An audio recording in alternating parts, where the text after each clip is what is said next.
মালাই কোপ্তা, মালাইকারি, মালাই পনির অনেক তো খেলাম, এবার মালাই সয়াবিন খেয়ে দেখি। তার জন্য নিজের পছন্দের কিছু সবজি ডুমো ডুমো করে কেটে নিয়েছি।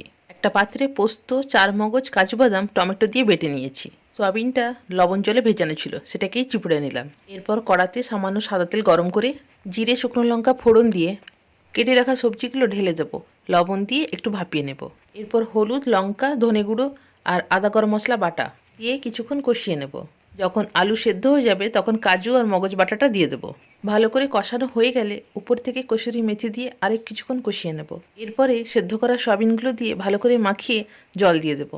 এরপর লবণ চেখে সামান্য লবণ, মিষ্টির জন্য দুটো বাতাসা দিয়ে ভালো করে ফুটিয়ে নেব। বাস, রান্না আমাদের কমপ্লিট।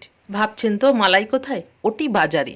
যারা খাবে তারা কি আর দেখতে আসবে এতে কি কি পড়েছে? তারা তো শুধু দেখবে স্বাদে কেমন হয়েছে। একবার এইভাবে বানিয়ে খাবেন, কি যে অপূর্ব খেতে হয়েছে।